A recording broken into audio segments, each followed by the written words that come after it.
Olá, pessoal! Hoje nós vamos falar sobre a anatomia do sistema digestório. Então, a função do sistema digestório é a quebra, a digestão e a absorção de nutrientes necessários para a manutenção, crescimento e todas as demandas energéticas do nosso organismo. Em relação a essas funções, o que seria a digestão? A digestão é o conjunto de transformações físico-químicas que os alimentos orgânicos sofrem para se transformarem em moléculas menores que sejam hidrossolúveis e absorvíveis pelo organismo. Além disso, o processo de digestão ele é feito para que a gente tenha, né, sendo feito pelo organismo, o processo de nutrição, que seria a incorporação de novos materiais estruturais e energéticos ao patrimônio celular e orgânico do indivíduo. Então, a gente faz o processo físico-químico da digestão para que o nosso organismo seja nutrido. Para isso, existem algumas etapas da nutrição, que seria a alimentação, a digestão, a assimilação e a dejeção, né, ou defecação, aí a gente liberando então para fora do organismo que não foi aproveitado. Em relação à anatomia do sistema digestório, nós dividimos os órgãos em dois grandes grupos: a anatomia do tubo digestório em si, então todos os órgãos que fazem parte do tubo, que se inicia na boca e se termina no ânus, e a anatomia de alguns órgãos anexos, que fazem parte do sistema digestório, mas que não estão diretamente formados no tubo, mas eles são anexos a esse grande tubo digestório. Como a gente comentou, no processo de digestão existem dois tipos de fenômeno, os físicos e os químicos. Os fenômenos físicos da digestão seria o processo que é feito pelos dentes, que é a trituração do alimento em partículas menores, e o transporte ao longo de todo o tubo digestório, que é possibilitado pelos movimentos peristálticos. Então, a musculatura de todo o tubo digestório fica fazendo movimentos concêntricos para que o alimento siga em sentido sempre em direção à saída, né, pelo ânus. Então, movimentos com um unissentido. Já os fenômenos químicos, eles se dão através da transformação dos alimentos pela atuação das enzimas. Então, existem diversas enzimas que fazem todo esse processo de transformação do alimento. Também através das moléculas e íons pequenos que serão absorvidos por células e vão passar pelo sistema circulatório, né? E vai ser a partir daí distribuídos para o corpo todo. Então a gente pega moléculas muito maiores na nossa alimentação, que são quebradas em moléculas bem pequenas, que consigam ser transportadas pelo sistema circulatório para que toda essa distribuição aconteça em todas as células do nosso organismo. E os restos, né, do que não for aproveitado da nossa alimentação, aí sim vai ser eliminado lá no processo de defecação. Anatomicamente, como a gente comentou, dá para a gente dividir o sistema digestório, e agora eu vou entrar na separação de cada um desses órgãos para a gente comentar um pouquinho sobre eles.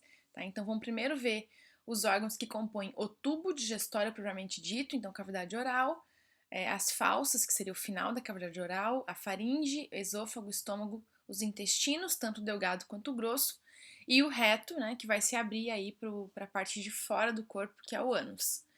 E, posteriormente, a gente vai ver também alguns órgãos anexos, como as glândulas salivares, o fígado, o pâncreas, e vamos comentar um pouquinho sobre a bile, tá? A vesícula biliar.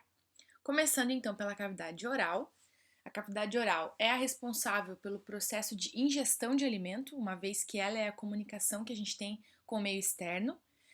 Também é na cavidade oral que é feito o primeiro processo de quebra de alimento, o primeiro processo físico, que é da mastigação do alimento, feito pelos dentes.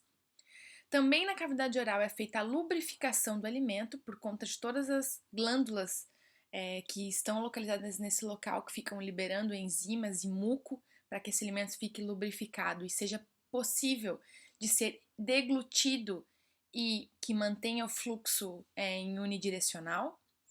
Acontece também a deglutição do alimento, né? Com o auxílio da língua, esse alimento é engolido.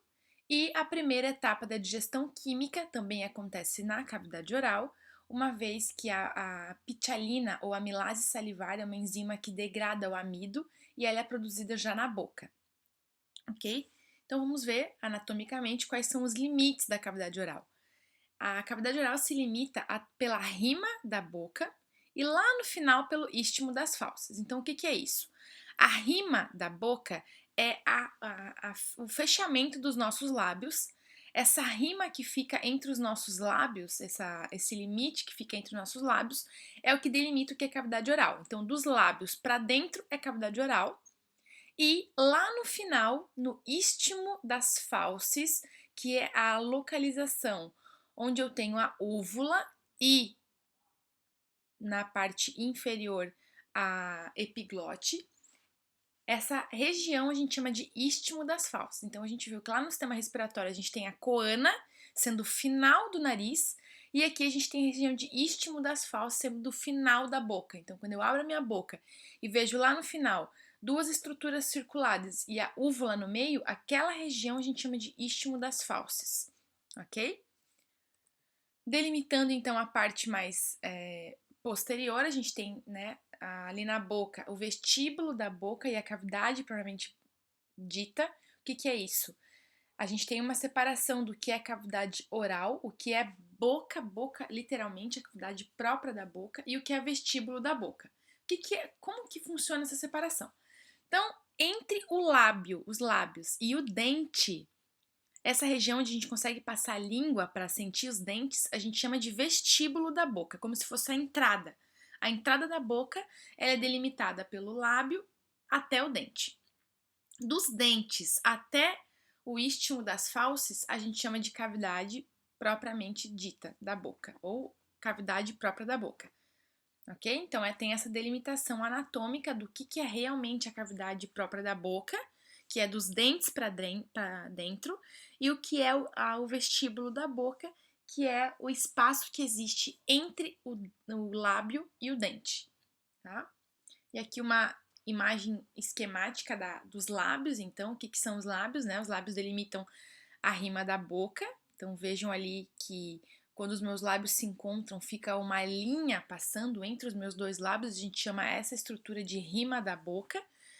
E os lábios são constituídos por pele, músculos e mucosa, tá? Então, é uma estrutura que serve ali para delimitar, né, a entrada da boca. Esse lábio ele vai se estender dos sulcos nasolabiais e narinas, então observem na imagem essas nomenclaturas que eu tô falando. Então tem ali o sulco nasolabial, que é esse sulco que aparece anatomicamente em nós, a gente consegue até sentir esse espacinho que tem entre a boca e o nariz e as narinas, né? Então eu tenho ali abaixo das narinas, ligando com a boca, essas estruturas mais delimitadas ali abaixo do nariz.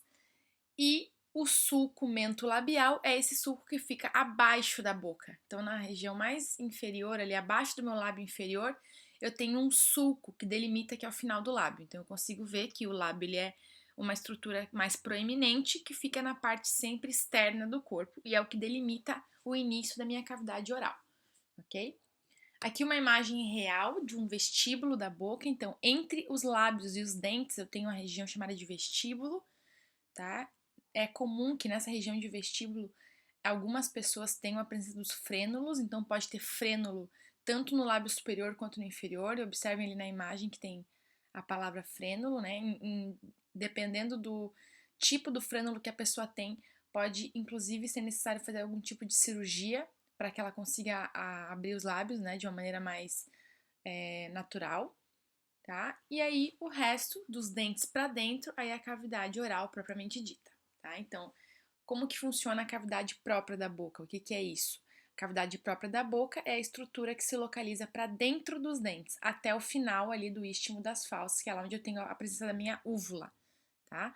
Então, existe uma delimitação na cavidade própria da boca, onde eu tenho ela sendo delimitada acima pelo que a gente chama de teto ou palato. Então, a gente tem o céu da boca, a gente chama de teto ou palato, tá? E o palato ele é dividido em mole e duro. A gente vai ver que logo atrás dos dentes, eu sinto o céu da minha boca que ele é muito duro.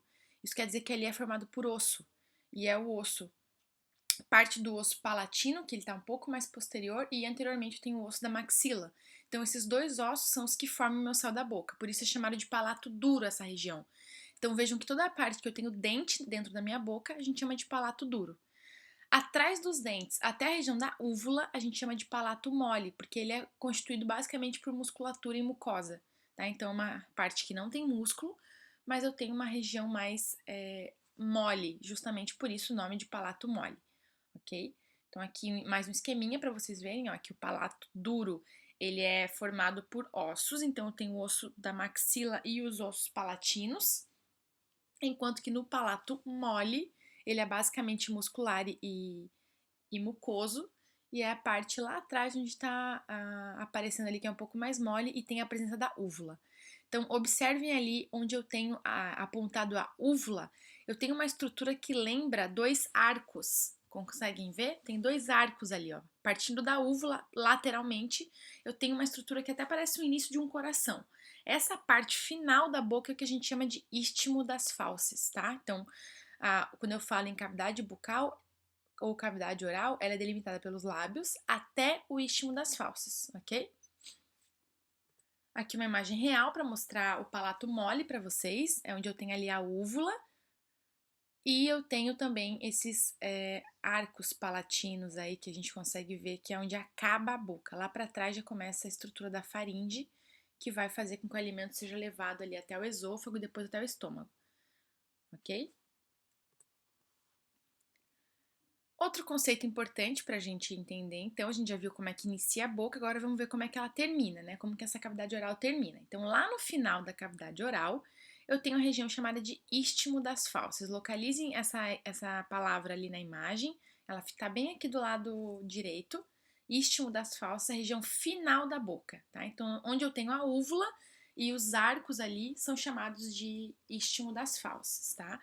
Essa nomenclatura fauces, ela indica o estreitamento que vai acontecendo da cavidade oral para o próximo tubo, que é a faringe. Tá? Então, essa transição de estreitamento a gente chama de istmo das fauces. Tá?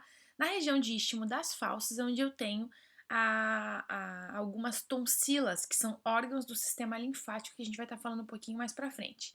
Tá? Então, é uma região bem importante. Se a gente tem contato, né, direto da boca com o meio externo, seja por alimentação, por bebida, por ar mesmo, que a gente respira às vezes pela boca, é importante que no final ali da boca, antes de estreitar o tubo, a gente tenha órgãos do sistema linfóide, né, linfático e imunológico, para fazer essa função de proteção do organismo. Aqui uma imagem esquemática de um corte para a gente visualizar como é que ficaria essa localização das fauces. Então vejam que ali onde está escrito anel linfático, ó, tem um círculo preto para delimitar para vocês a região de fauces. E está mostrando que nessa região aí final das fauces, na imagem aqui da esquerda, é uma região que tem bastante tecido linfático associado. Então vejam que tanto no sistema respiratório acima, onde tem a palavra ali, tonsila faríngea, eu tenho esse tecido linfático de proteção e abaixo da úvula até a epiglote eu tenho ali a tonsila palatina e a tonsila lingual, que são também órgãos do sistema linfático, né, do sistema imunológico, que servem de proteção para nós. Então, junto com essa região de istmo nas fauces, eu tenho a presença desses órgãos linfáticos que são bem importantes. Ainda dentro da cavidade oral, a gente tem a presença da língua. Né? A língua é um órgão muscular estriado esquelético, tá? Então, é um músculo estriado esquelético, revestido por mucosa e que exerce importantes funções de todas aquelas funções que a gente viu que o sistema digestório faz. Então, ela é importante para mastigação, né? É a língua que fica empurrando o alimento até os dentes para que ele seja triturado. Na deglutição, a gente só engole se a língua tiver funcional, porque é ela que empurra o alimento para trás. A língua também atua como órgão gustativo, então é nela que tenho as papilas linguais, que são as que permitem com que eu sinta gosto. E para que a gente tenha a articulação das palavras, a língua também tem importante função. Tá? Então, para eu ser articulado, é a língua que faz esse processo todo de articulação de palavras. Tá? A língua ela é delimitada, né, tem algumas divisões. A pontinha da língua, que a gente bota para fora da boca, a gente chama de ápice, que é a pontinha. Só que a língua ela fica presa lá na parte do istmo das fauces, lá atrás da boca, e a gente chama essa parte de raiz. Então, a parte que está presa no nosso organismo, lá no final da boca, lá próximo à úvula, a gente chama de raiz. E tudo que é móvel, tudo que a gente consegue movimentar, levantar a língua, botar a língua para fora, a gente chama de corpo. tá? Então, a ponta do corpo é o ápice e a parte de cima da língua, onde eu sinto o gosto dos alimentos, a gente chama de dorso. Tá? Então, tem várias delimitações ali. Lá na raiz é a parte onde eu tenho algumas papilas, tá? Eu tenho as tonsilas também, que é o órgão linfático, e no parte do corpo é essa parte móvel da língua. Quando eu faço um corte na língua para ver como a sua estrutura, eu vejo que ela é essencialmente formada por músculos. Então, eu tenho músculos que formam a língua. Existem vários músculos diferenciados, o palato glosso, estiloglosso, hiloglosso, genioglosso, dentre outros menores, mas a gente chama todos esses músculos que formam a língua de miloioídeo, ok? Ioídeo, né, de língua, e milo de músculo. Então, músculo miloioídeo são todos os músculos que formam a língua. Tá? E aí vocês vão ver na fisiologia que essa musculatura ela age de maneira extrínseca e intrínseca também, tá? Dependendo da função ali do momento. Na parte do dorso da língua, que é uma parte ainda do corpo, a gente tem a presença das papilas linguais. Essas papilas, elas são as que vão estar relacionadas com gustação e outras várias funções que vocês vão ver na fisiologia, tá? Então, a gustação é apenas uma das funções que elas conseguem apresentar, tá? Então, existem papilas do tipo filiformes, que são as papilas que são bem fininhas, tem as papilas fungiformes, que parecem cogumelos, tem as papilas circunvaladas, tem as papilas foliadas, enfim, tem uma infinidade de papilas, cada uma com uma função específica na língua como um todo, tá? Então essa função é variável. Todas essas papilas se localizam na parte dorsal da língua, tá? No dorso da língua. Enquanto que na região ventral da língua, né, ou na face inferior, a gente tem a presença do frênulo. Então, o frênulo é aquele freio que também é possível ser apresentado nos lábios, mas esse frênulo lingual é o que segura a língua até a região de assoalho da boca, tá? Então vejo ele na imagem que tem esse freio. Igualmente eu falei para vocês nos lábios, em alguns casos esse frênulo ele é tão desenvolvido que precisa ser feito cirurgicamente um corte para que a língua tenha mobilidade normal, ok? Ainda na cavidade oral, a gente vai ver que tem a presença das glândulas salivares. O que são essas glândulas salivares? São aquelas glândulas que ficam produzindo a saliva, né? Então, produz enzimas e o muco que vai fazer todo um processo de digestão mais eficaz, tá? Então, existem 3 tipos de glândulas salivares: as parótidas, que ficam localizadas próximo ao osso temporal, ali na região do ouvido. A gente tem as sublinguais, que, como o próprio nome diz, fica abaixo da língua, e tem a submandibular, que fica abaixo da mandíbula, tá? Então, tem esses 3 tipos de glândulas, e todas elas são observadas em números pares, tá? Então, eu tenho 2 parótidas, uma de cada lado do rosto, 2 sublinguais e 2 submandibulares, e todas elas estão envolvidas no processo de produção de saliva, ok? Além das glândulas, a gente tem ainda na cavidade oral, que é a parte mais robusta do sistema digestório, né? A parte que a gente vai mais comentar sobre ele. A gente tem ainda na cavidade oral os dentes, tá? Então, o que são os dentes? São estruturas rígidas, bem rígidas, esbranquiçadas e que ficam implantadas nas cavidades da maxila e da mandíbula, tá? Então, a região onde os dentes se implantam na maxila e na mandíbula, a gente chama de alvéolo dental, tá? Então, dentro desses alvéolos dentais é onde os dentes se inserem e apresentam várias funções, dentre elas o processo de mastigação, né, que inclui a incisão, perfuração, esmagamento e a trituração do alimento. Todas essas funções são importantíssimas para que o processo de digestão aconteça, tá? Então, o desenvolvimento e proteção das estruturas adjacentes também é importante para proteger, né, a parte mais interna da cavidade oral e também é importante para a articulação das palavras, tá? Ele impede com que o ar saia da boca em momentos que não seria para sair, né? O que faz com que, junto com a língua, os dentes tenham um papel fundamental para a articulação das palavras. O dente, ele apresenta algumas estruturas básicas. A coroa, por exemplo, então observem na imagem, conforme eu for falando, A coroa é essa estrutura visualizada acima da linha da gengiva, então é o que a gente efetivamente vê do dente é a coroa, tá? Existe uma região chamada de colo, que o colo do dente é a parte que está implantada na gengiva, e abaixo da gengiva, né, quando já se comunica com a parte óssea, a gente chama de raiz, tá? Então a raiz é o que está abaixo da linha da gengiva, é o que vai se inserir exclusivamente dentro do osso mesmo, tá?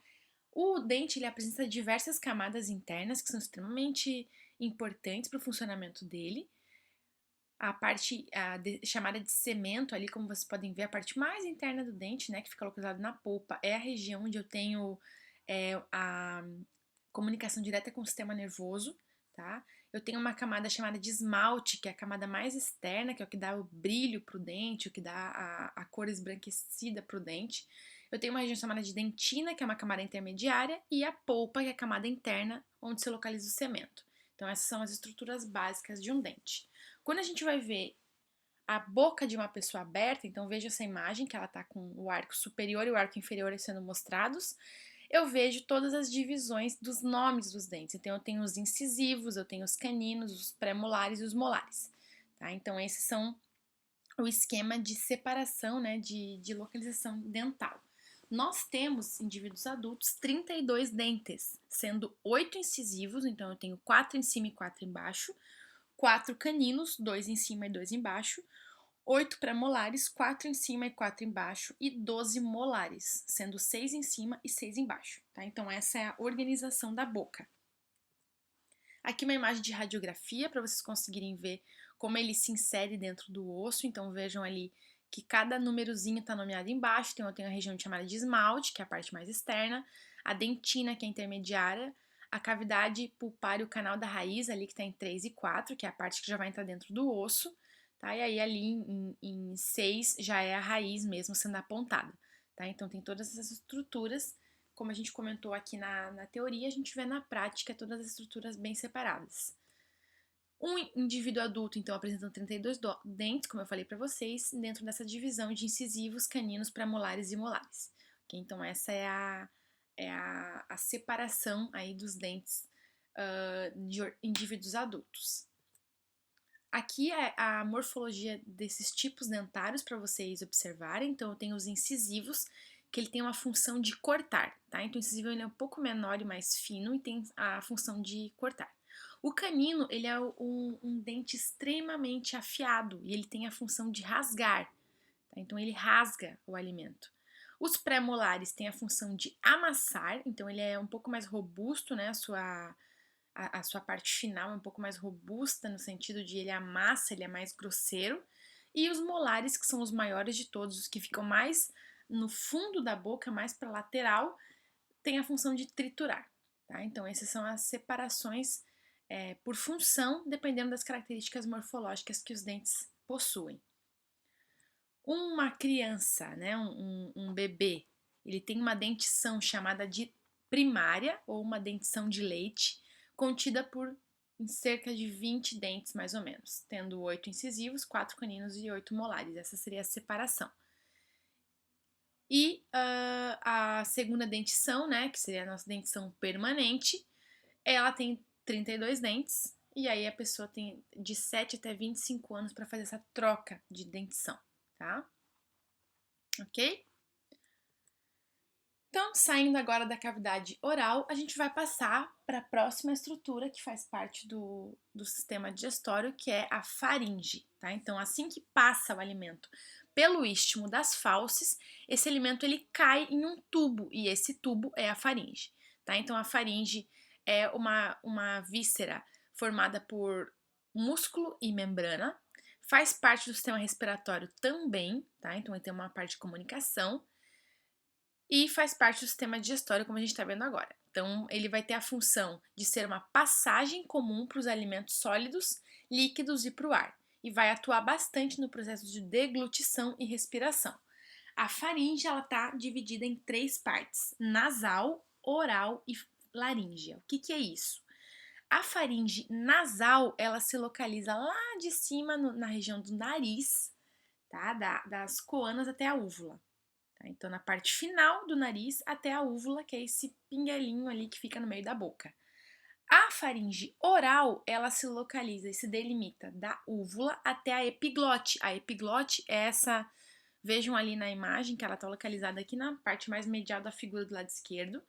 Ela é aquela tampinha que vai servir para bloquear a passagem do alimento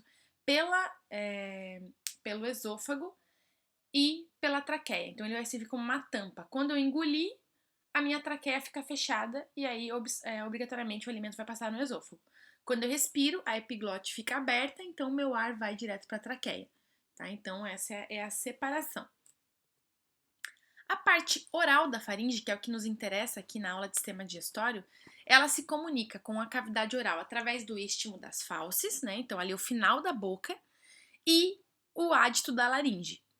Por quê? Porque a continuação da faringe para o sistema respiratório é a laringe. Então, o ar vai passar, né? O ar, quando eu respiro, passa da cavidade nasal, vai para nasofaringe, orofaringe, laringofaringe, laringe e traqueia. Aqui, no caso, a gente está falando de sistema digestório. Então, o alimento ele vai passar pela cavidade oral, vai cair na orofaringe e depois disso ela vai para o esôfago. Tá? Então, tem essa comunicação ali da parte oral para o esôfago, que é o tubo muscular por onde o alimento vai passar para chegar no estômago. Tá? Então, tem essa comunicação. Essa vista sagital, ela nos mostra, então, ali a parte da orofaringe, então eu tenho a úvula até a epiglote, a região de orofaringe. A partir dali, o alimento passando, ele vai cair, né, no esôfago para se levar até o estômago e continuar o processo de digestão. Então, durante o processo de deglutição, então quando eu estou engolindo o alimento, o que acontece? O palato mole, ele é elevado, tá? Então, o palato mole, lembram aquela parte do teto da boca que não é ósseo, que é muscular? Ele é elevado e assim ele bloqueia a comunicação da parte nasal para o restante do tubo. Dessa forma, o alimento ele é impedido a passar na parte nasal da faringe. Não tem como ele chegar na parte nasal da faringe e por isso ele não penetra na cavidade nasal. Por outro lado, a cartilagem epiglote, que é a tampinha que vai bloquear a traqueia, ela fecha o ádito da laringe, evitando que o alimento penetre na via respiratória. Então, obrigatoriamente, o alimento que eu estou comendo na boca, ele vai ter que descer pela orofaringe até o esôfago, tá? O esôfago, então, o que é? Um tubo também formado por músculo e membrana, que vai comunicar a faringe até o estômago. Então, o esôfago é basicamente um tubo reto.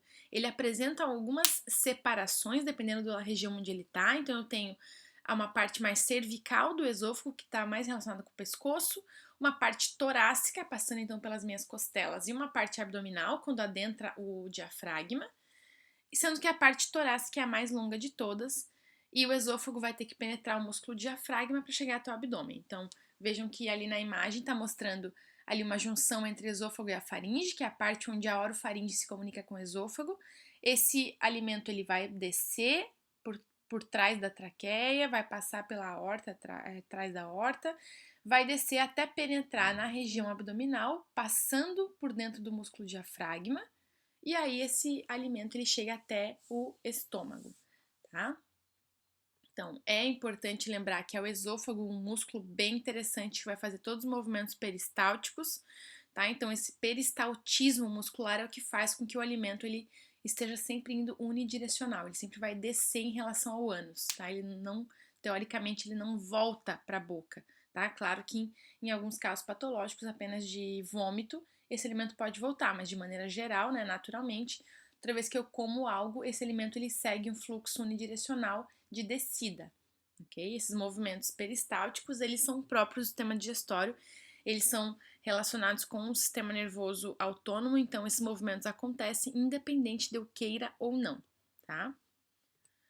Na parte onde eu tenho a junção do esôfago com o estômago, por isso o esôfago gástrica, tá? Gastro, toda vez que eu falo em gastro, tô relacionando com o órgão estômago, é uma região onde eu tenho uma comunicação. Então, na junção esôfago-gástrica, é quando o meu esôfago chega no estômago para liberar esse alimento ali.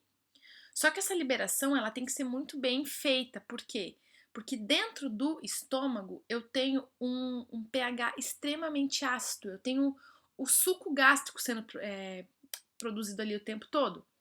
Então eu não posso permitir que essa abertura fique o tempo todo, né, aberta, seja o tempo todo ela aberta para ficar passando alimento, porque se ficar aberto o tempo todo, o suco gástrico pode subir e causar processos de azia, gastrite, tudo isso. Então o que acontece é que tem um dispositivo muscular chamado de esfíncter que mantém o estômago sempre fechado. Ele só abre quando o alimento já está ali na portinha, quando o alimento já está na junção do esôfago com o estômago, é que esse esfíncter abre um pouquinho, o alimento entra e aí ele fecha de novo para impedir esse refluxo gástrico. Ok? Então é isso que é o refluxo gastroesofágico. Em alguns casos, acontece dessa musculatura não funcionar de maneira correta e aí pode acontecer o processo de volta de alimento, né, ou volta de suco gástrico, mas é o processo patológico, tá? De maneira geral, isso não acontece porque essa musculatura ela é muito consistente e ela fica sempre bloqueando a passagem de um lado para o outro, a não ser quando o alimento já esteja ali na porta do estômago, tá? Certo? E agora a gente vai começar a ver então quais são os órgãos que ficam na região abdominal. Antes de falar dos órgãos, eu quero só lembrar vocês que todos os órgãos internos, eles são sempre protegidos por uma membrana, tá? Então a gente tinha lá no pulmão, a gente tem a pleura, por exemplo, no coração a gente tem outro tipo de revestimento, né? A gente sempre vai ter revestimentos dos órgãos internos que impedem, né, com que tenha a comunicação de um órgão para o resto do corpo. No sistema digestório, essa membrana que recobre todos os órgãos e protege eles é chamada de peritônio. Tá? Então, o peritônio é uma membrana serosa que reveste a parede do abdômen e envolve as vísceras abdominais, com o papel de fixar elas, né, de prender na parede do abdômen. Então, esse peritônio é formado por uma lâmina parietal, ou seja, uma lâmina mais grossa que fica aderida no abdômen, e uma lâmina visceral que envolve propriamente as vísceras. Tá? Então, entre essas duas lâminas, essas duas camadas, eu tenho um líquido visceral passando ali. Tá? Então, sempre tem essas membranas de proteção que fazem com que não haja uma comunicação tão direta das vísceras com o restante do corpo. Tá? Então, eu tenho todos os órgãos do sistema digestório sendo protegidos pelo peritônio. Porém, tem algumas exceções, né? Como sempre na biologia tem exceções. Alguns órgãos abdominais situam-se junto à parede posterior do abdômen e nestes casos o peritônio é anterior a eles. Então, tem órgãos que não ficam protegidos por essa membrana peritoneal. Por isso a gente chama esses órgãos de retroperitoneais. Por exemplo, os rins e o pâncreas são estruturas que são retroperitoneais, que não ficam revestidas por essa membrana de proteção. Tá? Todos os outros, estômago, intestino delgado, grosso, colo, todos esses outros órgãos, eles ficam protegidos pela região ali do peritônio, tá? Por essa membrana do peritônio. Nessa imagem a gente vê o peritônio ali sendo esses dedinhos amarelos. A nomenclatura tá aumento maior, que é um dos tipos de peritônio, tá? Então essas bolsinhas de gordura, essa membrana ali, ela é chamada de peritônio e tem essa função de revestir os órgãos internos. Aqui mais uma imagem para vocês verem. Então tanto a parte de abaixo ali, ó, aumento maior, quanto o aumento menor que está ali no lado esquerdo, com um quadradinho vermelho ao redor, são essas membranas que fazem esse revestimento dos órgãos, tá? Para impedir com que eles se comuniquem com outros órgãos, certo? Então, descendo do esôfago, a gente vai entrar no estômago agora, tá? Então, o estômago ele é uma víscera oca que pode ser visto como uma dilatação do tubo digestório, pode ser, então tá descendo o tubo lá da cavidade oral até aqui a região do estômago e de repente esse tubo ele tem um processo de alargamento ou de dilatação, né? E aí, então é o esôfago que sofreu uma dilatação e a gente chama isso então de estômago e no estômago a gente tem a produção do suco gástrico, tá? O estômago fica localizado abaixo do diafragma, com sua porção maior no plano mediano, tá? Então vejam ali a estrutura do estômago, esse órgão que está na região mais central aqui da imagem, tá? O estômago ele tem essa função de produção de suco gástrico, né, tem uma composição extremamente ácida, que é o que vai fazer a digestão efetiva dos alimentos. Ele vai iniciar a digestão das proteínas, né, através das pepsinas. A capacidade de estômago é mais ou menos de 1,5 litro de comida, tá? Mais ou menos. E o controle que ele tem para a saída do alimento é a válvula pilórica, tá? Então, lembrem que eu comentei que tem uma junção esôfago-gástrica, que a gente chama de cárdia, tá? Que é esse esfíncter muscular que impede a passagem do suco gástrico de volta para o esôfago ou do alimento de volta para o esôfago. Mas na parte mais esquerda aqui da imagem, ó, que é a parte onde o estômago se comunica com o intestino, a gente também tem um esfíncter que vai fazer com que o alimento só vá para o intestino quando ele já estiver extremamente bem degradado. E a gente chama essa região de piloro. Então, lá em cima, descendo do esôfago, eu tenho a zona cárdica, como vocês podem ver aqui na imagem. E aqui embaixo, no lado esquerdo, a gente tem a zona pilórica ou piloro, que é esse esfíncter que impede com que o alimento que esteja dentro do estômago, ainda não muito bem digerido, passe para o intestino delgado, ok? Então, o estômago ele apresenta dois orifícios, um proximal chamado de cárdia, que é o que se comunica com o esôfago, como eu estou comentando com vocês, então fica acima da imagem, e outro distal, que é o piloro, que vai se comunicar com a porção inicial do intestino delgado. Nesses dois exemplos, a gente tem um tipo de músculo bem importante, que é o esfíncter, que impede a passagem de alimento só quando o sistema mesmo julga ser necessário essa passagem, senão esse esfíncter fica fechado o tempo todo, ok? O estômago apresenta dois tipos de curvatura, uma maior aqui no lado direito da figura e uma menor do lado esquerdo, tá? Então a gente tem esses dois tipos de curvaturas. A parte mais superior do estômago a gente chama de fundo gástrico. O fundo gástrico nunca pode ser completado de alimento, tá? Porque ele tem uns receptores nervosos ali que indicam que a pessoa já comeu demais. Tem a região de corpo e tem a região de piloro, que é a parte final onde vai se comunicar com o duodeno, que é o próximo órgão do sistema digestório. Tá? Então essas são as divisões do estômago. Fundo, sempre acima, próximo à cárdia.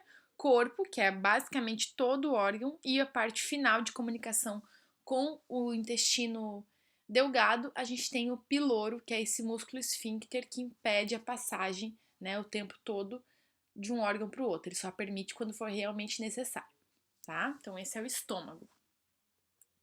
Do estômago, o alimento ele é levado até os intestinos. Quando o piloro, né, quando esse esfíncter do estômago abre, o alimento ele cai no intestino delgado, tá? Então o intestino delgado ele tem cerca de 7 metros, onde o alimento vai percorrer esse caminho todo até o final, e o intestino grosso tem cerca de 1,5 m, mais ou menos, até que seja então removido o que não foi aproveitado do alimento para fora do corpo.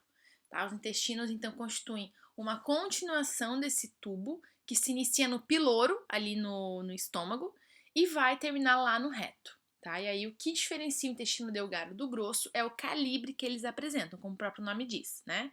O intestino grosso ele é muito mais grosso, mais robusto, o calibre dele é maior do que o intestino delgado, tá?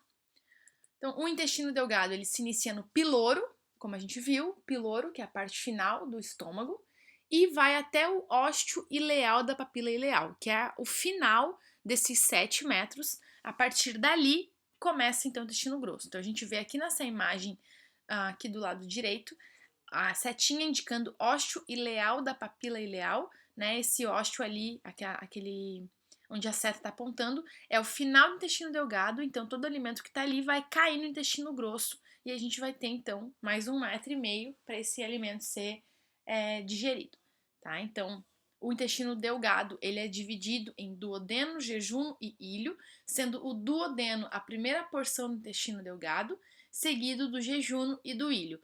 O jejuno e o ilho eles têm a função de absorção dos micronutrientes do alimento.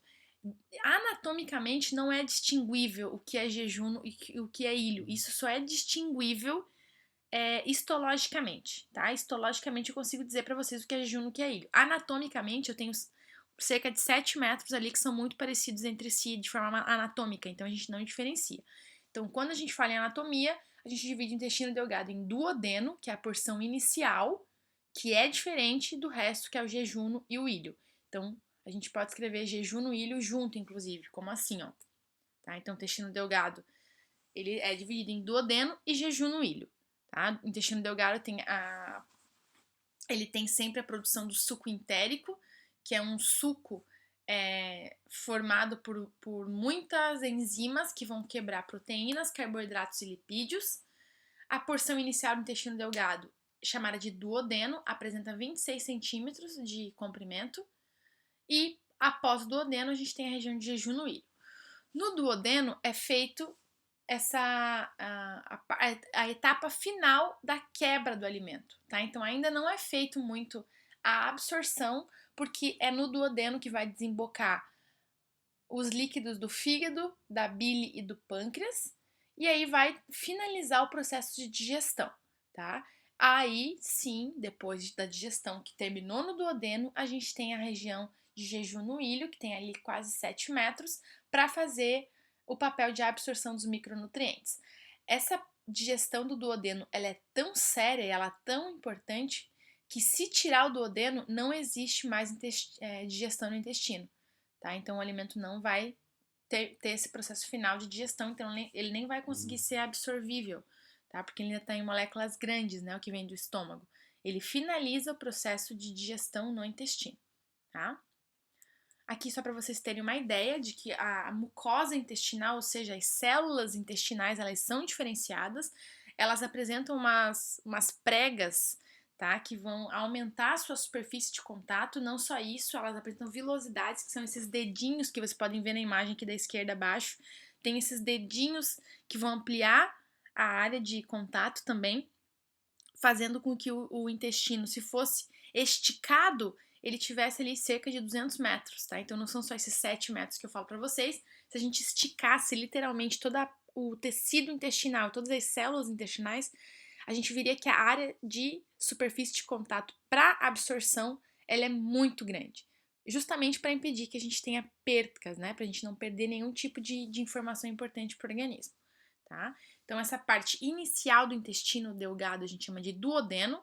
O duodeno tem ali os seus 26 metros e tem essa função importantíssima na finalização da digestão. Tá? Então, vocês veem aqui, observem ali, está em negrito a palavra duodeno. Então, vejam o que é duodeno nessa imagem. Vocês conseguem observar ali, tá coloridinho, inclusive, tem a parte ascendente, superior, descendente, horizontal. Aquela saiu do estômago, o alimento cai no duodeno, que é a porção inicial do intestino delgado, tá? Lembrando que é no duodeno que eu tenho a liberação dos líquidos vindos do fígado, do pâncreas e da bile. Então ali eu vejo que tem essa comunicação ali do ducto pancreático, da ampola hematopancreática também. Então ducto colédrico e pancreático desembocam ali para justamente possibilitar essa finalização da digestão. Tá? E aqui mais um esqueminha só do duodeno para vocês verem. Então ali eu tenho onde está escrito início, é o ósteo piloro, né? O piloro, que é a parte final do estômago. Esse alimento ele é conduzido do estômago aqui para o duodeno, faz essas curvinhas todos até ali a parte onde começa o jejuno, que é na porção final aqui do órgão. A partir daí eu tenho o que a gente chama de jejuno ilho, que são metros e metros e metros de órgão que vão fazer a função de absorção de micronutrientes, tá? E o jejuno e ilho vão acabar lá na papila ileal, que eu mostrei inicialmente, que é quando esse alimento todo desemboca em um órgão um pouco maior e mais robusto, que é o intestino grosso. Tá? Então, pense em todos esses tubos seguindo o alimento, chega ali na papila ileal, acaba o intestino delgado e aí começa o intestino grosso. Tá? O intestino grosso ele é a porção final do tubo digestório. Ele é um tubo muscular que tem uma parede mais espessa que o intestino delgado. Nessa imagem aqui do lado a gente vê bem a estrutura bem bonita do intestino grosso.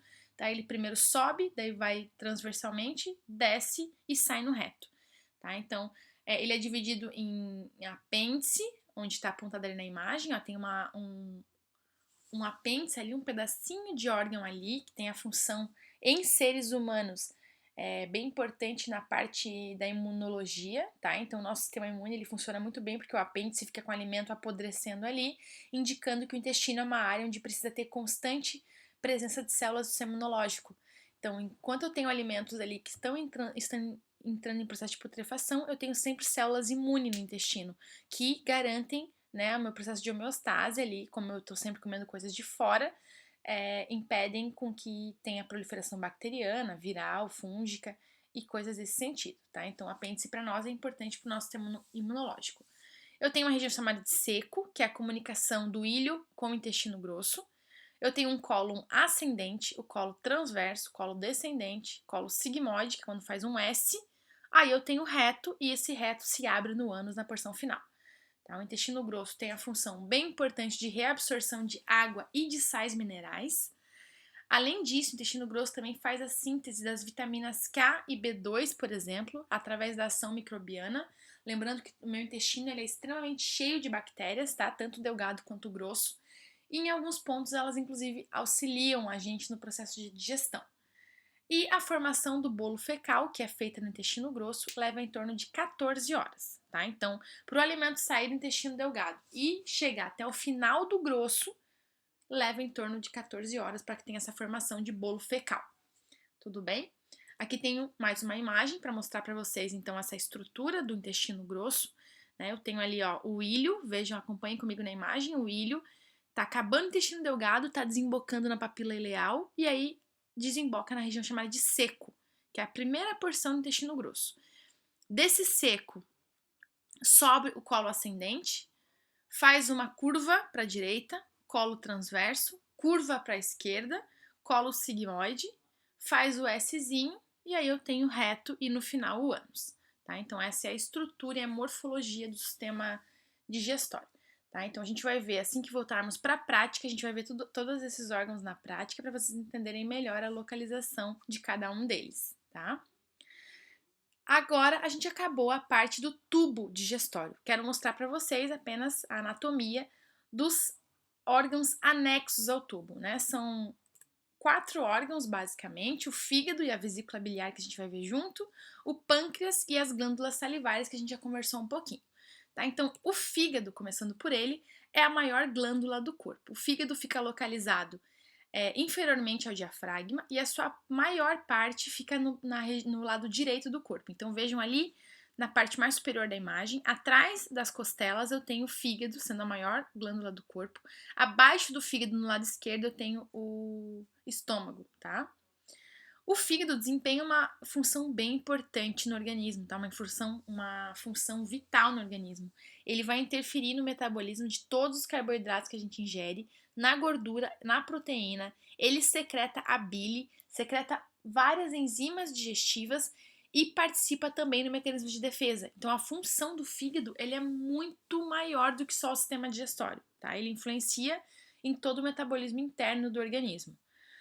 Anatomicamente, o fígado ele é dividido em faces diafragmática, então a parte superior do fígado, que está em contato direto com o músculo diafragma, e face visceral, que é a parte inferior do fígado, que está em contato direto com o estômago, com o pâncreas e com as outras vísceras. Ele tem 4 lobos, então o lobo direito é o maior de todos, lobo D, está escrito aqui na imagem, o lobo esquerdo. Quando eu viro o fígado para olhar uma visão posterior, eu vejo que tem mais 2 lobos na região medial, que é o lobo caudado acima e o lobo quadrado abaixo, onde eu tenho a presença da vesícula biliar. Tá? Então são 4 lobos. Quando a gente estiver na prática, eu mostro de novo para vocês, tá? Não se preocupem. Okay? E aí na parte posterior eu vejo ainda aquele saquinho verde ali, ó, que é a vesícula biliar. Então, acima do lobo quadrado, eu tenho a vesícula biliar, tá? Que se comunica com o fígado, né? E que armazena a bile. Então, o fígado produz todas as enzimas e a bile, e a vesícula biliar que armazena essa bile, tá? Outro órgão importante do sistema digestório é o pâncreas. O pâncreas, ele situa-se posteriormente ao estômago, em posição retroperitoneal, como a gente comentou. Então, o rim e o pâncreas são órgãos que não ficam envoltos pelo peritônio. e ele fica, então, abaixo ali do estômago. Então, vejam que nessa imagem a gente está vendo o estômago por cima e atrás do estômago, né, abaixo dele tem o pâncreas. A cabeça do pâncreas abraça o duodeno e é nesse abraço onde tem a liberação, então, das enzimas pancreáticas para dentro do duodeno para que ele consiga continuar o processo de digestão, tá? Então, aqui mais um esqueminha para vocês verem, ó, eu tenho ali o pâncreas, que é esse órgão bem clarinho, onde está separado ali em cauda, corpo e colo e a cabeça, sendo que a cabeça abraça o duodeno e é onde ele vai liberar o suco pancreático, tá? Isso que é importante para vocês entenderem, que no duodeno eu tenho a liberação do suco pancreático, né? Então, no ducto pancreático, mas eu tenho também o ducto colédoco, que vem lá do fígado, que vai fazer a liberação tanto da vesícula biliar quanto do fígado, ainda no duodeno, para que esse processo de digestão seja efetivo, ok?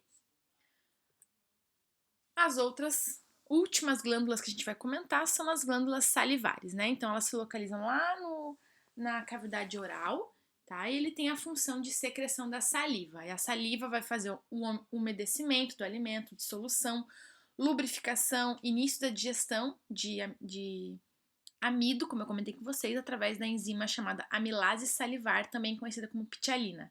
Tá? Então, tem glândulas salivares menores, como as labiais, bucais, palatinas, linguais, incisivas e molares, que a gente não consegue visualizar porque elas são muito pequenas. E as glândulas salivares maiores, que são as que a gente visualiza, porque elas são muito grandes, por isso o nome maiores, que são as parótidas, as submandibulares e as sublinguais. Aqui nessa imagem eu mostro para vocês as glândulas salivares maiores, que é a parótida, que fica ali próximo ao osso temporal, né, lateralmente à orelha. Eu tenho a glândula submandibular abaixo da mandíbula e a glândula sublingual abaixo da língua. A parótida é a maior de todas as glândulas, tá? Ela tem a localização do seu ducto ali no nível do segundo molar superior, onde está mostrando na imagem, tá?